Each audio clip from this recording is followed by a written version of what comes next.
Hey, bonus video time here. You know I can't help myself. I wanted to show you at least one way of resetting that revision number. And actually there is one very simple method actually that we'll see in action. But I wanted to show you this from Cisco's website. I know they mentioned the 3560 here, but this will work on just about any switch. And it's just their usual regular old configuring VTP section. And when I looked at it, that's why I was doing a find, so these are all highlighted.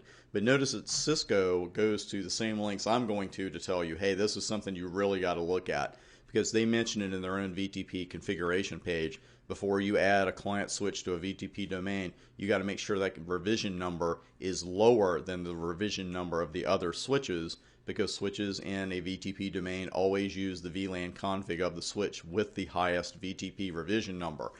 If you add a switch that has a revision number higher than the revision number in the VTP domain, it can erase all VLAN information from the VTP server and VTP domain. I seem to have heard that somewhere before, but you can see Cisco says it's going to be just as bad as I do.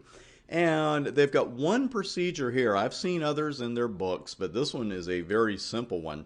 All they actually have you do, and actually this was something too, I wanted to show you this particular version number bit. Like I said, they're not going to go into that much detail in VTP on your exam, but this is something for you to know.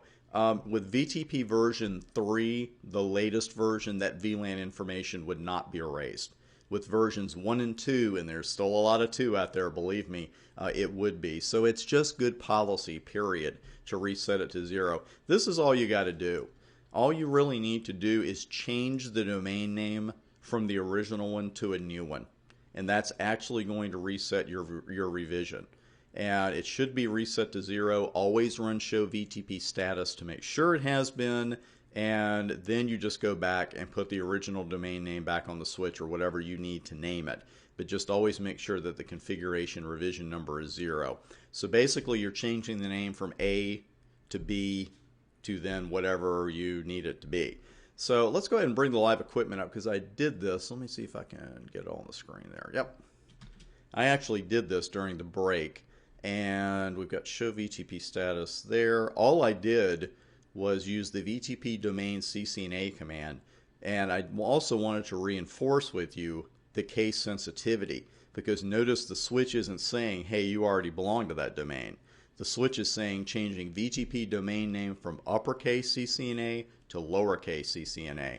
So I did that, ran show VTP status, and you can see the configuration revision number was set to 0. Now if I wanted to set it back to the uppercase CCNA, it would be at 0 and you'd be ready to go. But always verify it one more time. We're always happy when we're verifying, right? So that is much more than you'll need to know about VTP for your exam, but it's definitely information you need to know for real world networking, because when a client switch goes down and people just start looking for equipment to scrounge out of a rack, people get a little frantic. They forget that one little important detail. That's it for VTP. I'll see you on the next vid.